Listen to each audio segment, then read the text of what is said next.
Jacobs, bienvenidos a un video más de Jacob donde sale Carla Humphreys y dice que lo de Ciro Murayama y lo de Lorenzo Córdoba que es muy personal con los de AMLO, que no quieren salirse de su zona de confort y que pues claramente están cargados hacia la derecha. Así que veamos lo que dice Carla Humphreys, ya que es consejera del INE, y ahorita comentamos por qué no. ¿De qué fecha a qué fecha serás consejera electoral? Hasta el 2029, son 9 años por los que somos electos y electas, así que el cargo acabará en agosto, en veintitantos de julio del 29, justamente por la pandemia. Nos tendrán que haber nombrado el 4 de abril, ya tenemos que haber tomado posesión del cargo, pero por la pandemia pues se retrasó y lo hicimos el 27 de julio. ¿Cómo te hiciste consejera electoral? ¿Te llamaron del INE o tú fuiste al INE a solicitar ser considerada o te llamaron de un partido? ¿Cómo es la entrada al proceso para ser consejera? Te diré que siempre me gustó la materia electoral, trabajé desde 97 ahí, en el entonces IFE, luego fui consejera de la Ciudad de México, pero el procedimiento está establecido en la Constitución y habla de que la Cámara de Diputados y Diputadas tiene que abrir una convocatoria y cualquier ciudadana o ciudadano que cumpla con los requisitos se puede inscribir, y hay varias etapas: una revisión curricular, hay un examen de conocimientos, hay una entrevista y después por parte de un comité técnico que se conforma de acuerdo a lo que está establecido en la Constitución. Algunos los nombra el IFAI, a otros la Comisión Nacional de Derechos Humanos y otra la propia Cámara de Diputados y Diputadas. Entonces, ¿los nombran los partidos políticos? Digamos que es un acuerdo, tiene que tener mayoría calificada de la votación de Cámara de Diputados y Diputadas. Nos nombraron a 4 en esta ocasión y pues se nombraron, creo que hubo solamente una abstención, no hubo votos en contra. Entonces, sí hay una etapa en donde los partidos políticos tienen que votar o no a un consejero, ¿no? Y esto lo escucha mucho, ¿sabes qué? Sobre todo, Carla, en las maledicencias sobre el INE. No, pues es que este consejero es de Morena, se dice abiertamente, este consejero es del PRD, este consejero es del PAN, ¿a ti te consideran consejera del PAN? Pues creo que es una mala apreciación de varias cuestiones. Primero, de trayectorias, después de todos los filtros que tenemos que pasar, también de pues cómo ha estado uno integrando otros órganos también electorales del país, pero finalmente pues creo que nosotros y así funcionan los órganos colegiados. Tenemos que defender nuestras decisiones en Consejo General y creo que ahí se ven cómo estamos votando, cuáles son las votaciones que hacemos, y yo particularmente creo que yo resuelvo, o así lo hago, conforme a mi criterio, estudiando el caso, viendo obviamente los antecedentes, las sentencias, los criterios, y tomo así mi decisión, sin tener en cuenta qué partido político estoy. ¿No te llaman los partidos? No. A ver, sí hay una posibilidad, claro, de que cualquiera que esté preocupado por un asunto pueda solicitarte una reunión y la podemos tener con todos. El tema es que eso no incida en las votaciones. ¿Y no incide? No, yo creo que es importante escuchar como una parte de alegatos. Hay cosas que a lo mejor documentalmente se entienden menos. Entonces creo que también es sano cuando te buscan los partidos. Finalmente, incluso los partidos están en el INE, en distintos lugares, comisiones de vigilancia, etcétera, pero en el Consejo General. Uno escucha todo el tiempo en la prensa, este consejero es del Morena, este consejero es del PAN, tal. La pregunta es, cuando Morena propone una nueva manera de elegir a los consejeros, que no es a través del Congreso, ¿te parece una buena idea? O sea, lo que propone esta Morena es desvincular lo más posible a los consejeros de los partidos, que no se la deban a ningún partido. O sea, que más bien el proceso sería que cada partido pone su lista de consejeros, pero es el pueblo, el que en las urnas elige a los consejeros. Teóricamente, eso hace que los consejeros se sientan en deuda con los electores y no con los partidos. Yo creo que hablemos de pues, estudios comparados. En el mundo no hay ningún órgano electoral que esté integrado de esa manera, y creo que la razón es esencial. Nosotros no estamos compitiendo por el poder ni por espacios, sino que somos el árbitro del poder, somos quienes organizamos los mecanismos para que las personas puedan tener acceso justamente a esos espacios de elección pública. Entonces, pues creo que verlo así, aunque se establezca en la reforma que no habrá vínculos, por llamarlo de algún modo, pues creo que tiene tienes que hacer vínculos, ¿no? Porque ¿cómo la gente va a votar por alguien que no conoce? Tienes que hacer una campaña, tienen que hacer que te conozcan. Digo, yo lo veo complicado de ambos lados. Lo que te lo pregunto más directo, ¿el INE es sagrado? Pues yo diría que el INE, y lo dicen los números, ¿no? Es la institución más valorada del Estado mexicano. ¿Y por qué? Porque el INE somos todas y todos, ¿no? Todos tenemos nuestra INE, hemos ido a registrarnos, quizá hemos sido funcionarias o funcionarios de mesas directivas, a lo mejor representantes de partidos políticos, quizá consejero en algún proceso electoral. Y creo que es importante porque la ciudadanía considera al INE como propio. Yo estando fuera o dentro del INE, pues seguiré defendiendo el INE. Creo que tenemos una institución de avanzada, creo que es ejemplo en el mundo, frecuentemente hablan al INE para invitarlo a ser observador, a misiones, a dar su opinión técnica de distintos temas, y creo que somos un referente importante en materia electoral y en la que se ha avanzado mucho en garantizar derechos. ¿No hay nada que mejorar en el INE? Sí, no, a ver, siempre hay cosas que mejorar. Es que esta es la cuestión, porque lo que está en juego ahora es una parte del espectro político que dice, si se le cuestiona, se desmorona el INE. No podemos entrar a discutir los procedimientos internos del INE porque, y hay dos versiones de esto, porque entonces se desmorona al revisar las cosas, y hay otra versión que dice, es que Morena está pidiendo que abramos esa caja fuerte y revisemos los procesos de mala intención. Lo que quieren es destruir al INE, subordinarlo al gobierno donde ellos planean estar. ¿Qué piensas de ambas posturas? Pienso que todas las leyes son perfectibles, las cosas tienen que ir evolucionando, la propia dinámica social cambia, ¿no? Hace unos años no hablábamos de paridad total, no hablábamos de acciones afirmativas, no hablábamos de voto por internet. Creo que hay muchos temas en los que tenemos que seguir avanzando. Yo soy una crítica que seguimos votando igual que hace 30 años. Pues seguimos votando. Yo quiero entrar a los temas de la reforma electoral que propone Morena, pero de entrada ya dijeron los partidos que nientes, no van a discutir nada. La oposición ya dijo, no vamos a discutir nada sobre el INE, es sagrado. Lo pusimos en una urna, no habrá discusión, no hay nada que cambiar.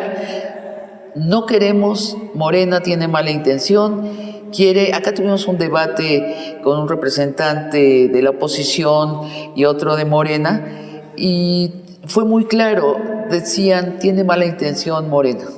Y Morena decía, no, ustedes no quieren cambiar nada más por joder, por no cambiar nada. A ver, creo que nuestro sistema electoral funciona, tan es así que ha habido transiciones, alternancias, sin derramamiento de sangre. Creo que hay cosas que desde el INE podemos modificar. Desde adentro. Sí, que cuesta trabajo porque somos 11, tenemos criterios distintos, pero la verdad es que se pueden modificar cosas desde dentro, cosas a nivel legal. Y creo que la reforma constitucional es más compleja y me preocuparía de cara a un proceso presidencial. Vamos a tener en el 2023-2024 otra vez el proceso más grande de la historia, habrá 9 gubernaturas, renovar todo el Congreso de la Unión, varios congresos locales también y por supuesto la presidencia de la República. Y creo que desde el INE también se ha trabajado por ir modificando procedimientos, atendiendo por ejemplo incluso a sentencias. Haremos el próximo año un ejercicio de voto presencial electrónico en el extranjero, en sedes diplomáticas. Con que viene la ley nunca se había utilizado. Teníamos el mecanismo postal a nivel, por ejemplo, de la Ciudad de México, cuando era consejera local, aprobamos el voto por internet en 2011-2012. Es decir, el INE se tardó casi 10 años. ¿Pero te parece impropio que ahora improvisemos de cara a una elección presidencial? Suena muy sensato, porque está probando nuevos métodos. Pero no se puede aprobar reformas, tener una elección como era antes y guardar las reformas para la siguiente elección. A ver, creo que hay muchas reformas. Se habla de la reforma presidencial, llamémosla así. También otros partidos políticos han presentado otras reformas. En algunos puntos son coincidentes, sí, pero no ha habido cualquier cantidad de reformas. No, las grandes reformas, pero en temas, por ejemplo, el de paridad total, ¿no? Pues impacta obviamente a la legislación electoral, como a otras, la de violencia política en razón de género. Ahora incluso se han ido aprobando algunas reformas a ciertos artículos. O sea, no necesitas una confrontación de las dimensiones de una reforma constitucional, es lo que dice. ¿Se puede seguir reformando al INE? Yo creo que el INE está en permanente reforma, buscando nuevas alternativas. ¿Sí lo está? Sí. Creo que, a ver, yo me enfrento mucho luego con mis colegas o con algunos que no están de acuerdo con otras opciones de votar. Yo creo que puedes dar otras opciones como el voto anticipado, en prisión preventiva, por internet, en urnas electrónicas.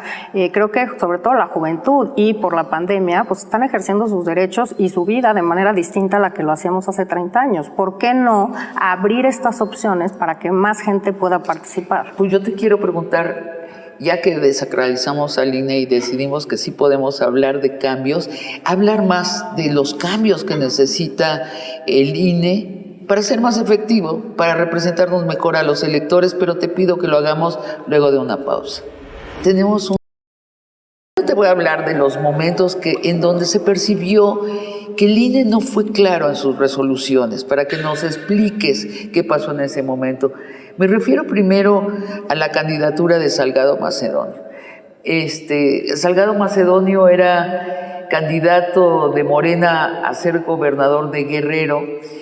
Y, por ejemplo, yo que había escrito una columna diciendo un violador no debe ser gobernador, cuando el INE declaró que le suspendía su candidatura por razón de de actos de pre-campaña no declarados, yo me confundí mucho, como creo que mucha gente de izquierda, porque dijimos, sí, queríamos que este señor no fuera gobernador, pero la razón por la que el INE lo está quitando de la contienda es por un crimen civil que cometieron todos los otros candidatos en la misma contienda.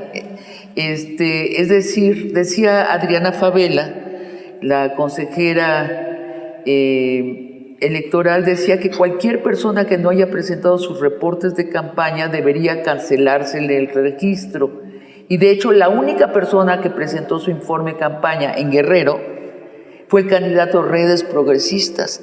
Todos los demás, el del PRI-PRD, el del PAN, el de Movimiento Ciudadano o de Fuerza Ciudadana, tampoco presentaron sus registros de campaña. Entonces, allí se vio a un INE que estaba jugando a la gradería de la opinión pública y tomando determinaciones poco claras.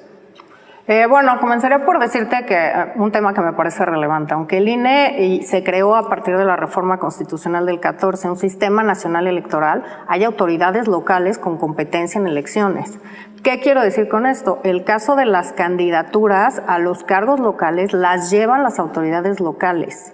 Lo que hace el INE en este caso tiene muchas actividades, pero una esencial que tiene que ver con este tema. Entonces dices, no fue nuestra responsabilidad de los... El tema de violencia política es responsabilidad de las entidades, de cada una. Cada autoridad del Estado está obligada a cumplir con el marco para combatir la violencia política. Entonces te cambio la pregunta. ¿Estás de acuerdo en la resolución que tomaron? Sin duda. A ver, lo que le toca, que tomaron localmente, sí. Bueno, a ver, me parece complicado manifestarme y lo hice con mucho cuidado cada vez, porque además, pues yo quise apoyar en foros, en propuestas, en ver cómo aterrizábamos la reforma en materia de violencia política. Te lo voy a poner como si fueras política. ¿Te parece indiscutible la decisión que tomaron o crees que es una decisión llena de grises? Creo que es una decisión que se debió de haber valorado. No fue una decisión unánime darle la candidatura. Hubo mujeres muy valiosas que votaron en contra y que fueron amenazadas, porque la verdad es que hay que decirlo, el sistema o el contexto patriarcal y machista en el que vivimos, pues hace que fueran amedrentadas.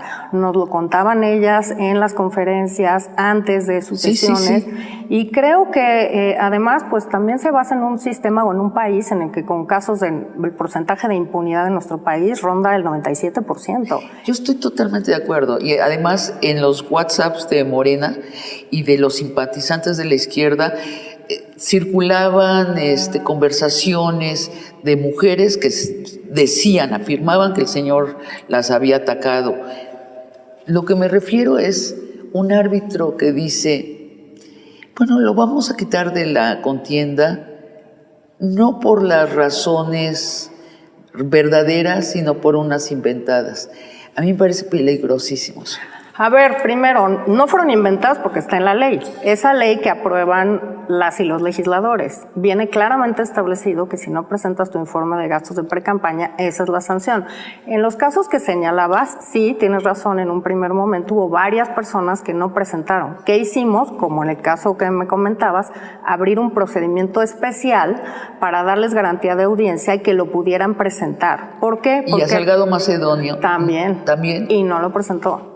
¿Ah, tú crees que él se suicidó al final? A ver, tienes primero la revisión de la fiscalización de precampaña. Detectamos que no tenía informe él y varias otras personas. Ajá. Se abre este procedimiento, es decir, tienes una segunda oportunidad para presentar el informe.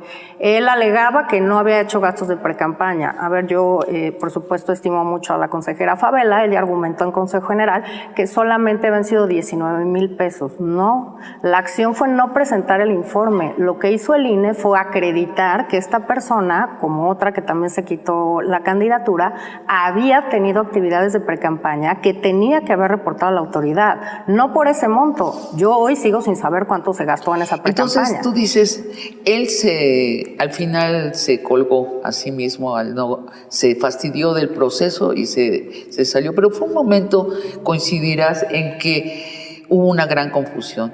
O sea, la sensación de que el INE juegue a la gradería de la opinión pública es peligrosísima. Es que yo no puedo compartir esa afirmación, porque como decía, pues somos un órgano constitucional de legalidad, aplicamos leyes, no estamos como a contentillo de yo qué opino, por eso somos 11.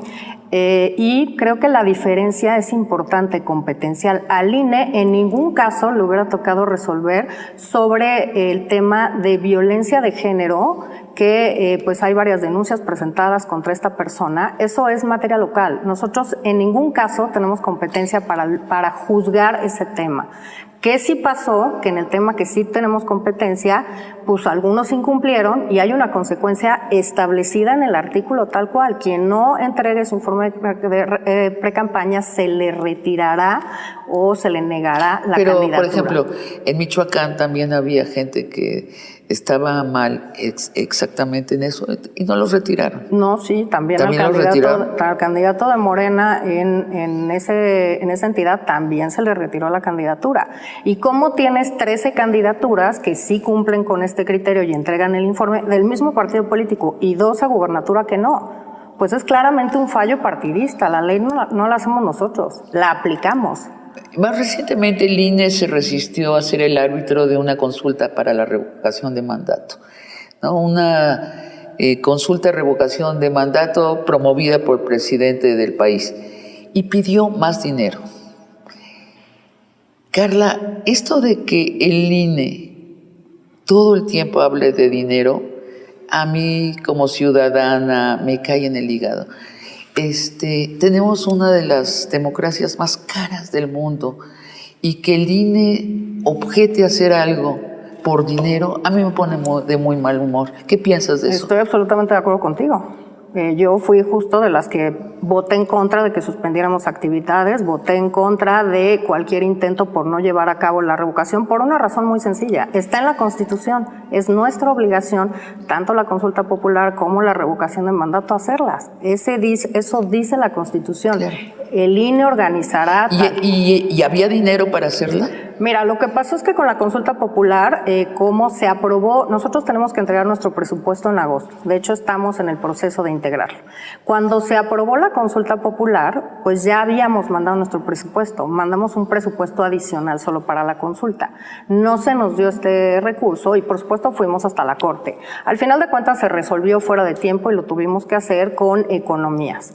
Y tuvimos que idear un sistema distinto. Se crearon unidades territoriales porque claramente no podíamos volver a instalar el mismo número de casillas, casi 162,000 en todo el país. Entonces integramos una cosa que se llama unidades territoriales. O sea, pero ¿sí estás de acuerdo que esta discusión en términos de dinero es lo más antidemocrático posible? Te diría dos cosas. Es ponerle precio a la democracia y hay como un tire y afloje con el presupuesto, ¿no?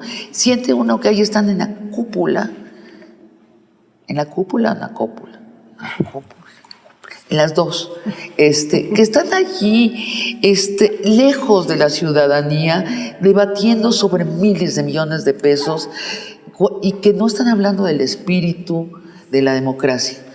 Creo que, a ver, primero, el presupuesto del INE incluye las prerrogativas de todos los partidos políticos. Es decir, cerca del 35-40% del financiamiento del INE es de los partidos políticos, además de otra serie de, digamos, gastos que hay en relación con los partidos políticos. Dos, sí, claramente estoy de acuerdo con que el presupuesto es muy grande y que hay que disminuirlo. Por eso he propuesto y propuse, por ejemplo, la impresión de papeletas, no en papel de seguridad, sino con medidas de seguridad, a media carta, ir ajustando cómo se hace. Bajar los costos, ¿no? Claro, y tenemos que ser más eficientes.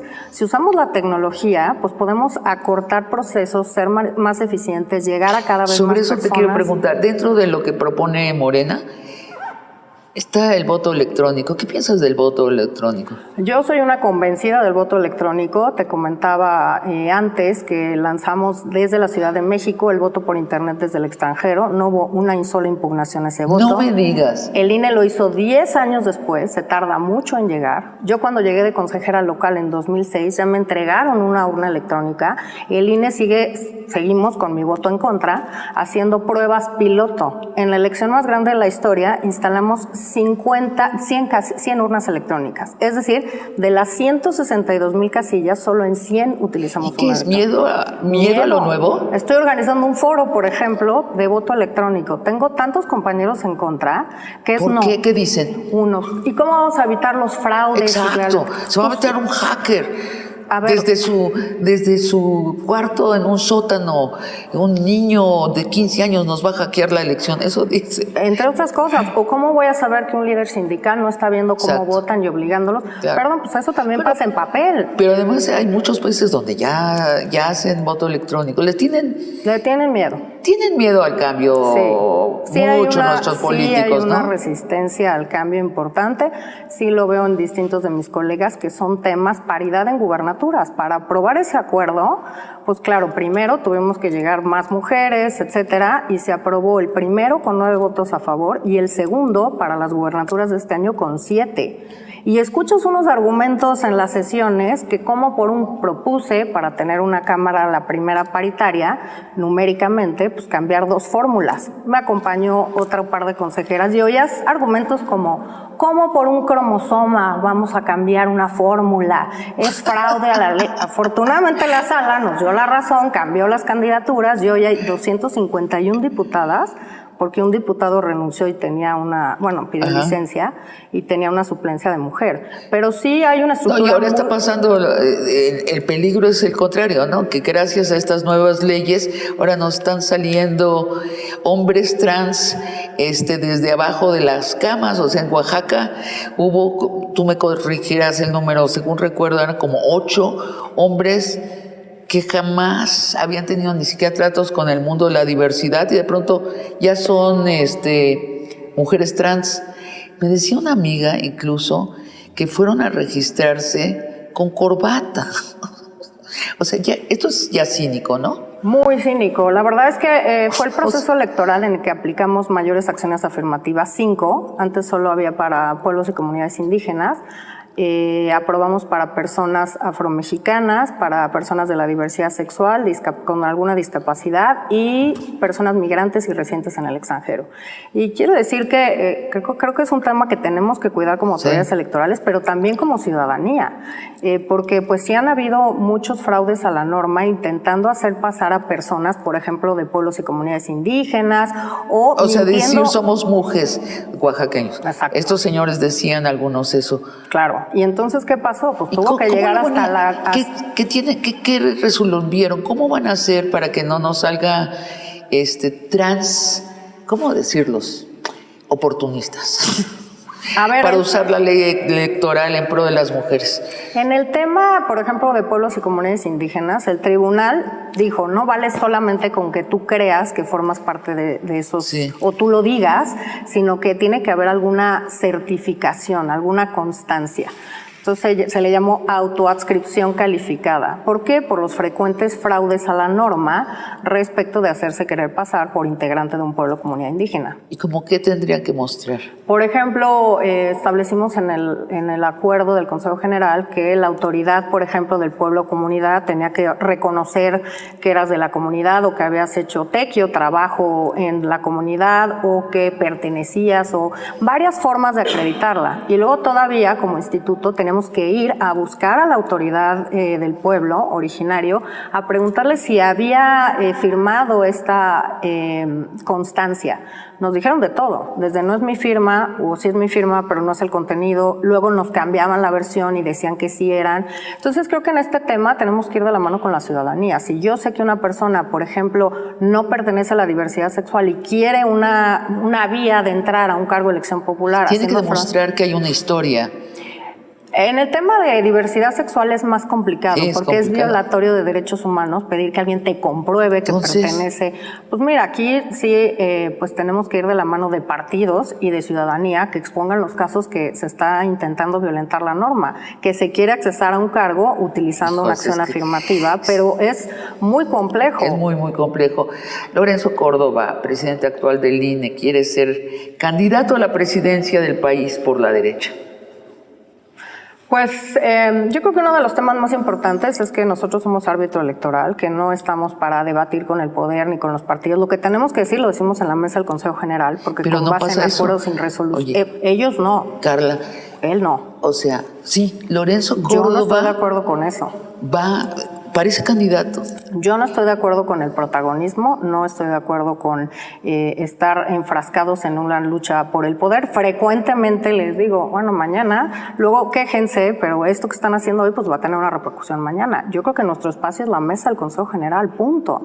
No estoy de acuerdo con ese protagonismo, no estoy de acuerdo con dejar de ser el árbitro electoral por estar debatiendo y discutiendo. Yo creo que Lorenzo Córdoba ha puesto en peligro al INE. Creo que sí, y a ver, yo lo conozco igual desde 97, 98, por ahí.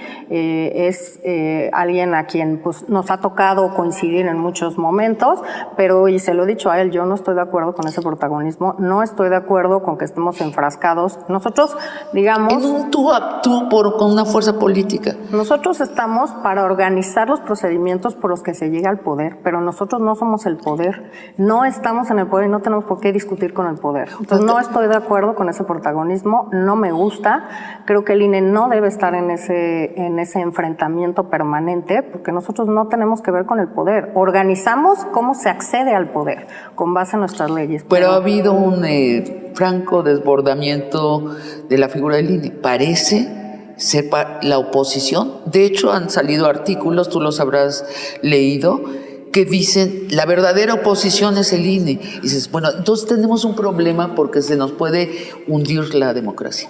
Creo que habría que decir que, a ver, el sistema de conformar al INE somos 11 consejeras y consejeros. Y pues hay 4 que ya se van el año que entra, que ya cumplieron sus 9 años, sí. Entre ellos el presidente Lorenzo Córdoba. Y creo que esto tiene sus ventajas porque no se van todas las y los consejeros al mismo tiempo, se queda una experiencia, digamos, acumulada, pero sí veo muy riesgoso pues este tema. Claro, frecuentemente se dice el INE y se confunde con que el INE solo es Lorenzo Córdoba. Así es. Pues no, yo bueno, no pero no se confunde. Hay una premeditada intención de que así sea. Lorenzo Córdoba está en los medios todo el tiempo y nada más Lorenzo Córdoba, a veces Ciro Murayama, y tú eres la tercera persona que más aparece, pero con una frecuencia notablemente inferior. Esa es otra de las cosas que a mí como electora me molesta. ¿Por qué tengo la impresión de que la institución es de Lorenzo Córdoba y que ustedes están subordinados a Lorenzo Córdoba? Pues creo que sí es un mensaje que se quiere dar, ¿no? Desde el interior. Él lleva casi 9 años, yo llevo casi 2. Es evidente, ¿no? Pues el manejo que tienen después de 9 años. Lorenzo incluso era consejero 3 años antes. Quiero decir que va a salir con 12 años. Así es. Y bueno, pues estos manejos, el secretario ejecutivo tiene 14 años ya en la institución. Y sí, por supuesto, hay un tema que cuesta mucho trabajo romper. Esto que decías de los espacios, pues son espacios que, por ejemplo, por tu invitación no viene del INE. No, a ver, estas estructuras dentro del INE no trabajan igual para todas las y los consejeros electorales. Es muy evidente. Yo no te quiero contar cuántas veces hemos recibido la oferta de que venga Lorenzo Córdoba. Sí, buscan espacios y a quien está en su lado le abren o no, o piden favores, en fin. Pero yo no estoy ahí, yo digo abiertamente lo que pienso, no estoy en ese grupo. Cuando tenemos votos que puedan ser en el mismo sentido, pues qué bien, cuando no, pues a mí eso no me quita de ejercer mis funciones. Y sí veo una estructura muy importante que trabaja para la presidencia y para el grupo cercano al presidente, que en ese grupo claramente no estoy yo, y que al contrario, te bloquean espacios, te bloquean... ¿Cómo quién? ¿Quiénes? No, esto que decías a quienes están en ese grupo, sí. Bueno, claramente yo creo que podemos ver al consejero Murayama y al consejero Córdoba, que pues yo diría a lo mejor en el 90% de las votaciones han ido juntos o más. Creo que es claro que... Pero en contra del presidente. Es que ya es una cosa que parece personal. Sí, claro. Además, pues este tema de hacerlo con pues el poder, ¿no? Con quien ocupa hoy la titularidad del Poder Ejecutivo, con lo cual yo no estoy de acuerdo tampoco. Creo que nuestro espacio es otro, pero sí siento que esta estructura de que lleguemos a distintos tiempos, pues sí le da una posibilidad a quien lleva más de tener de renovación, manejo ahí. Que será el próximo año, dices. Sí, se van 4, Adriana Favela, Ciro Murayama, José Roberto Ruiz y Lorenzo Córdoba. ¿Cómo se elige al presidente? Se elige también, la Constitución establece el procedimiento, todos los consejeros y consejeras nos elige la Cámara de Diputados y Diputadas y son ellos quienes tienen que decidir quién va a ser la o el presidente. Entonces, ¿nos espera el próximo año un nuevo INE? Sí. El próximo año, o sea, el que va a llevar la elección presidencial del 2024 va a ser un nuevo INE. Sí, vamos a ver 4 consejeros y consejeras que llevaremos menos de 3 años y 4 que estarán iniciando funciones pues a partir del 4 de abril. Esta, digamos, primera integración con la reforma de 2014, los últimos que salen son ellos 4 y tienen que salir el 3 de abril. A partir del 4 ya hay una nueva integración. Qué bueno. Yo creo que, a ver, te digo unas frases. Creo que el INE y específicamente los consejeros que llevan más tiempo, Lorenzo Córdoba y Ciro Murayama, tienen un escenario en el que ya no quieren salir de la zona de confort. ¿Reconoces la declaración? Sí, mía. Hablemos en el último bloque precisamente de cómo sacar al INE de la zona de confort, luego de una pausa. ¿Qué opinas de la propuesta de Morena de disminuir el número de legisladores, de 500 diputados bajarlos a 300 y de 128 senadores a 90? Bueno, creo que hay que analizar, ellos, porque yo no soy legisladora, pues las propuestas a la luz de un debate con todas las fuerzas electorales.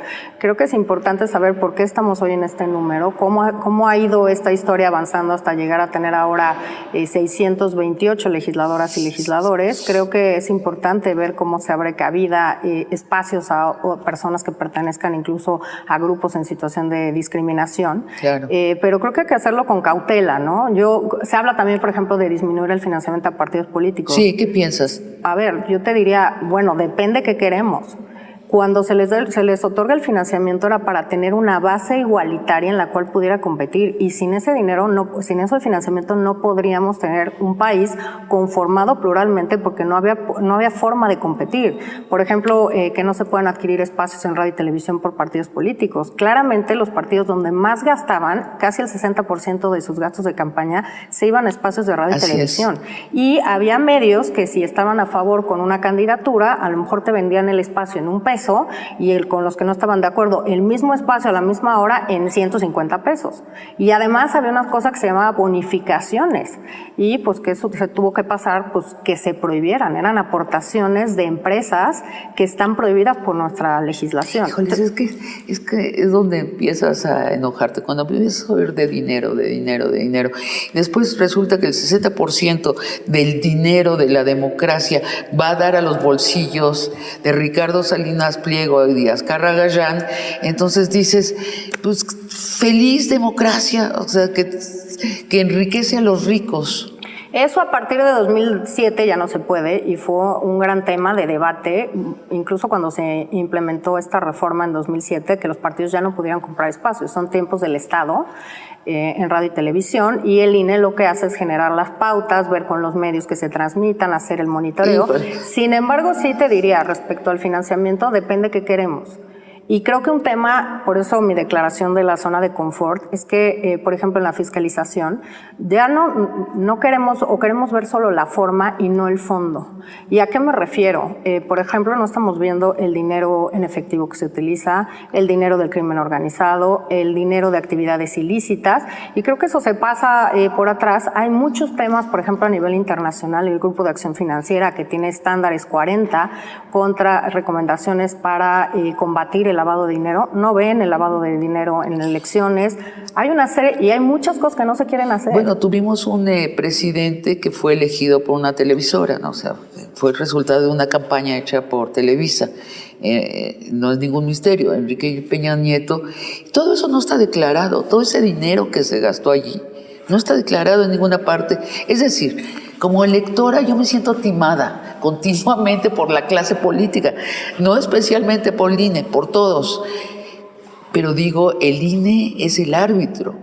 Entonces quisiera tener un INE que esté indignado conmigo, que no está en la repartición del dinero, sino que está indignado conmigo. Te voy a decir, por ejemplo, un tema que me parece muy relevante que sucedió hace, yo creo que un par de semanas. Tenemos una queja abierta, varias, obviamente en materia de fiscalización, pero una en concreto por el caso del dinero ilícito de Odebrecht.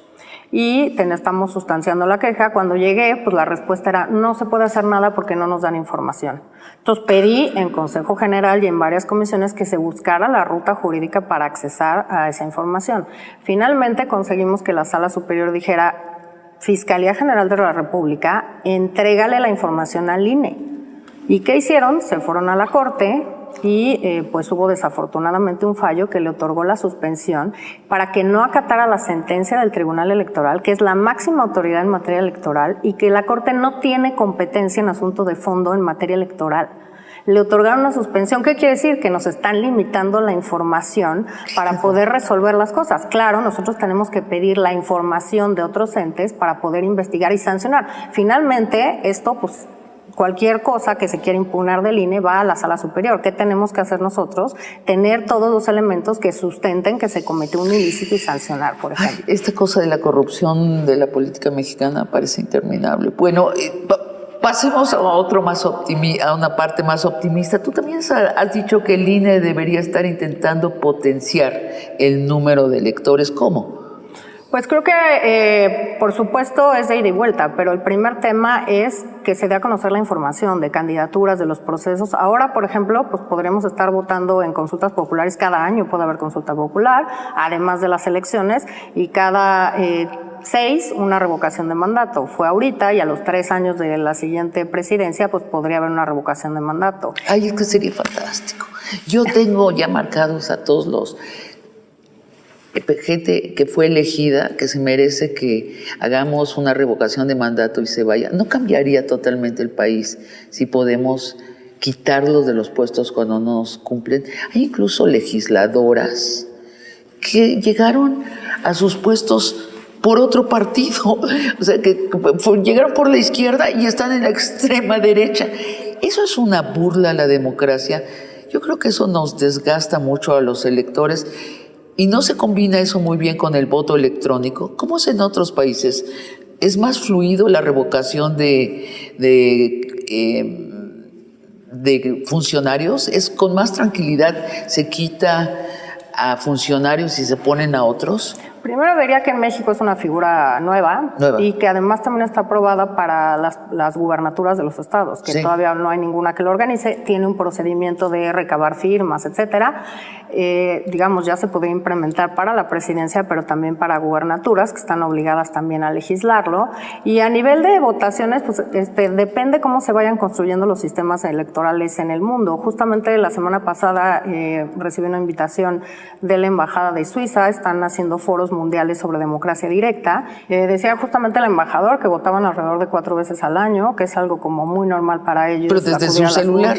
Sí, desde 1960 ya tienen distintas formas de votación electrónica. En Ginebra ya está establecido en la Constitución local que únicamente se puede hacer voto electrónico, y creo que eso hace que también te puedas informar de por qué estás votando. Comentaban también ahí que les llegue información de los pros y los contras de votar en cualquier sentido, pero que no es algo que les cueste trabajo, digamos, que lo vean como separado de su ciudadanía o qué flojera que tengo que ir a votar, sino lo ven como muy cercano, como una manera de incidir, que se toma en cuenta mi opinión, y una cosa como muy normal para ellos y para ellas. Sí, que es lo contrario a nuestra experiencia mexicana con una democracia tan cara, y resulta que una legisladora gana por la izquierda y de pronto ya como legisladora se convierte Vox, la extrema derecha.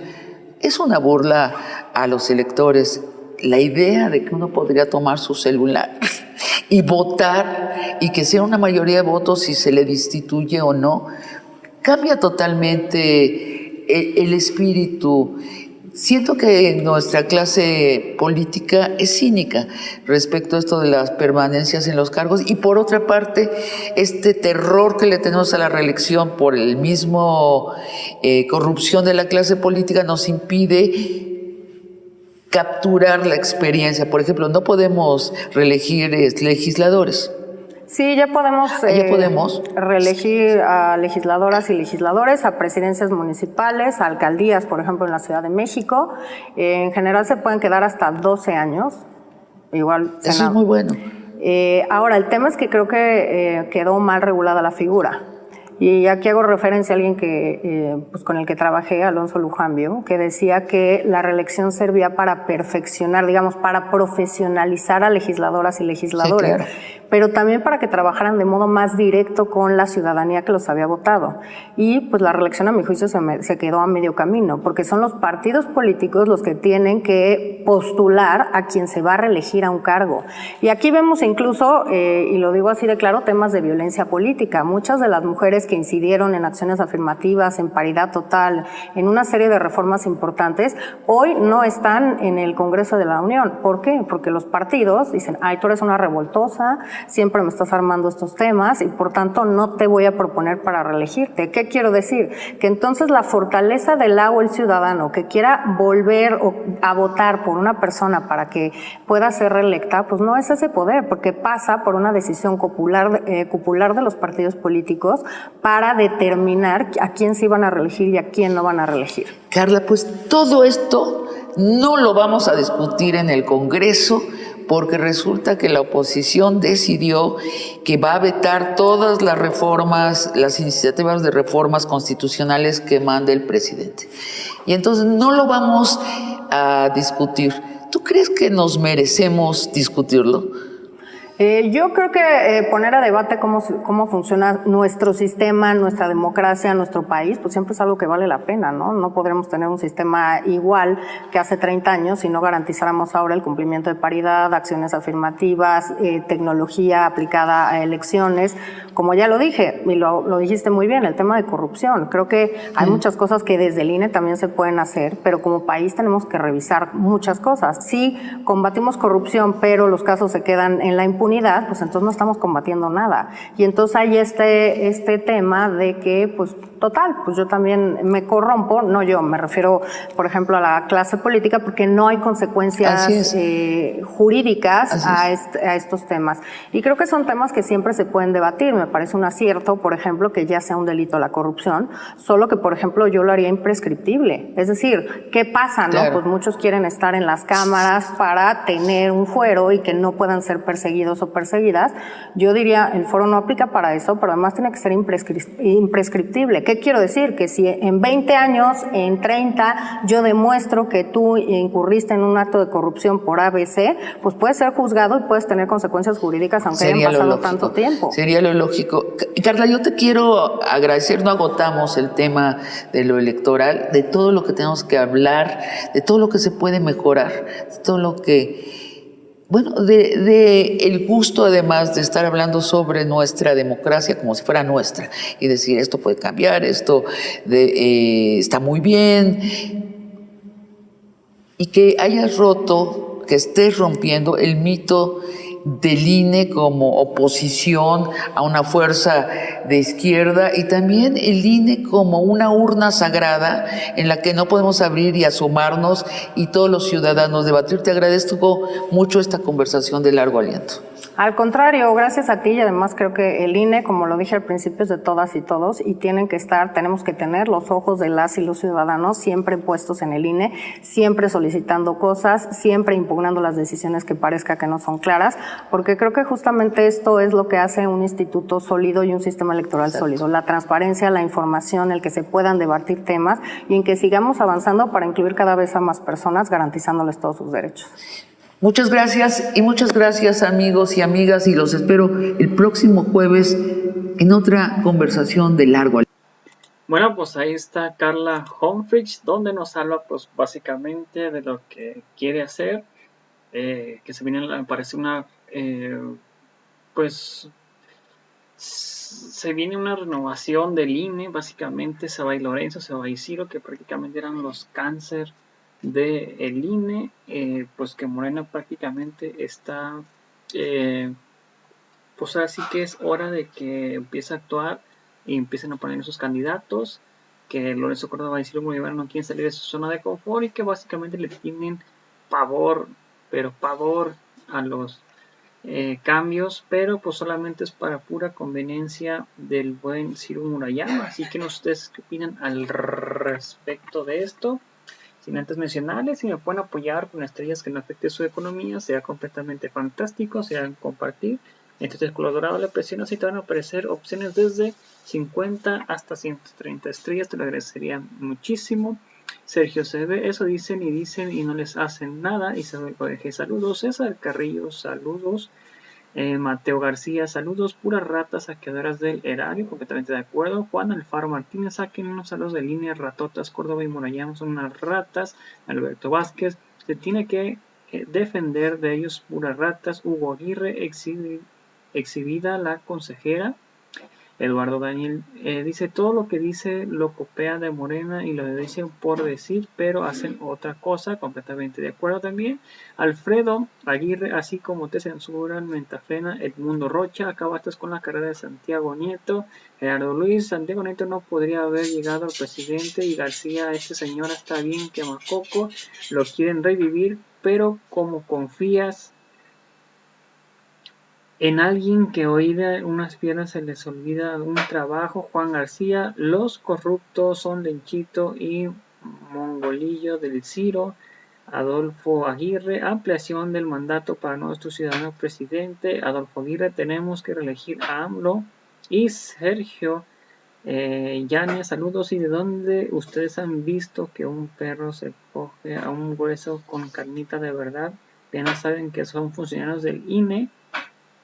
¿Cómo van a dejar mejor de López Obrador? Además, todos los moches que reciben por debajo de la mesa, completamente de acuerdo. Así que, pues bueno, amigos, recuerden, si me pueden apoyar con estrellas, sería completamente fantástico.